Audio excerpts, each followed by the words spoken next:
Assalamualaikum warahmatullahi wabarakatuh. Perkenalkan, nama saya Muhammad Akmal dari kelas 10 IPS 2 akan mengenalkan sejarah Kerajaan Mataram dari awal masa jaya hingga runtuh.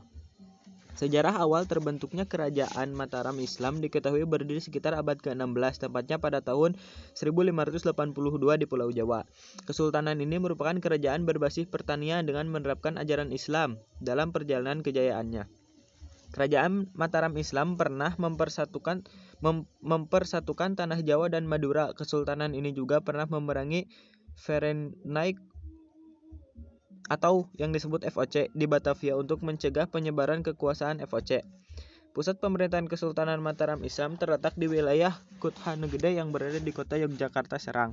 Dalam perjalanannya, kesultanan ini meninggalkan beberapa jejak sejarah yang masih terlihat hingga kini seperti Kampung Mataram di Jakarta, sistem persawahan di Jawa, serta beberapa batas administrasi wilayah yang masih dilakukan hingga kini. Berikut perjalanan sejarah Kerajaan Mataram Islam dari masa awal berdiri hingga runtuhnya kesultanan tersebut. Masa awal dan kerajaan Mataram Islam. Masa awal berdirinya Kerajaan Mataram Islam ini dimulai dari perebutan wilayah Pajang oleh Sutawijaya. Lalu Kerajaan Mataram menjadi salah satu kesultanan Islam yang dinilai berkembang di tanah Jawa. Kerajaan Mataram rutin menerjemahkan naskah Arab dan menerjemahkan Al-Quran ke bahasa Jawa. Mulai saat itu kesultanan ini mendirikan pesantren yang menjadikan wilayah sebagai pusat agama Islam. Selain membangun pesantren, ada bermacam cara yang dilakukan penguasa untuk menjadikan wilayah Kesultanan Mataram sebagai pusat agama Islam, diantaranya dengan mendirikan rumah ibadah. Kejayaan Kesultanan Mataram terjadi pada saat Raden Mas Rangsang atau biasa dikenal dengan Sultan Agung, pemimpin kerajaan Islam Mataram pada 1613 dan 1645. Pada masa kepemimpinannya, ia diklaim sebagai raja terbesar dari semua pemimpin kerajaan Mataram. Pada masa kejayaannya, Sultan Agung Hayokrokusumo berhasil melakukan ekspansi ke sebagai Pulau Jawa dengan cara menundukkan raja-raja lainnya. Cukupan wilayah kekuasaannya meliputi Jawa Tengah, Jawa Timur, dan sebagai wilayah di Jawa Barat. Sultan Agung Hayokrokusumo juga melakukan perlawanan kepada VOC dengan memboyong beberapa kerajaan untuk disatukan, meliputi Kesultanan Banten dan Kesultanan Cirebon. Namun sayangnya kejayaan itu harus berakhir karena ia wafat saat menyerang VOC di Batavia pada 1628 hingga 1629 Masehi. Runtuhnya Kesultanan Mataram Islam. Setelah Sultan Agung wafat, tahkan kesultanannya diserahkan pada putranya Susuhunan Amangkurat I di bawah kepemimpinan Amangkurat I. Ia memindahkan lokasi keraton ke Pleret. Sejak saat itu gelar sultan diganti menjadi Sunan. Berbeda dengan ayahnya, Amangkurat I justru bukan sosok anti VOC, ia justru berteman dengan VOC. Pada 1645 hingga 1677 terjadi pertentangan dan perpecahan dalam keluarga kerajaan Mataram Islam. Lantas momen ini dimanfaatkan VOC untuk menguasai kesultanan tersebut. Kemudian pada masa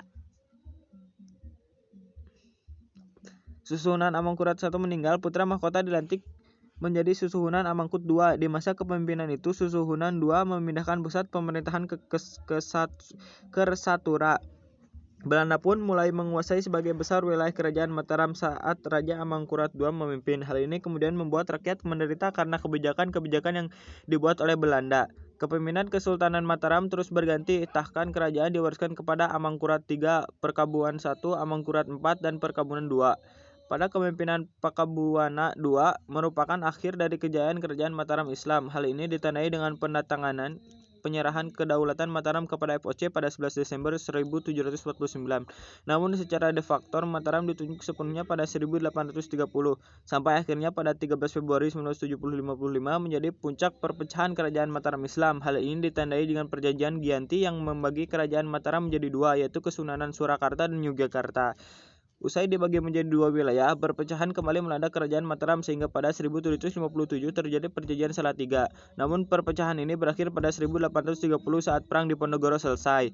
Seluruh daerah kekuasaan Surakarta dan Yogyakarta dirampas oleh Belanda. Akhirnya pada 27 September 1830 terjadi perjanjian Klaten yang menentukan wilayah kekuasaan Belanda. Akhirnya secara permanen kerajaan Mataram diserahkan kepada Belanda lewat perjanjian tersebut. Ada banyak peninggalan dari Kerajaan Mataram Islam yang masih bisa disaksikan hingga kini, yakni Pasar Kota Gede, Masjid Agung Negara di Yogyakarta, Komplek Makam Kerajaan Imogiri di Bantul, Yogyakarta, hingga Masjid Agung Surakarta di Solo. Selain itu ada juga kitab sastra Gending yang menjadi sumber sejarah Kerajaan Mataram Islam. Itulah perjalanan panjang berdiri dan berjaya hingga runtuhnya Kerajaan Mataram Islam yang menjadi salah satu kesultanan terbesar Kerajaan Islam di Nusantara. Cukup sekian penyampaian sejarah tentang Kerajaan Mataram dari saya. Wassalamualaikum warahmatullahi wabarakatuh.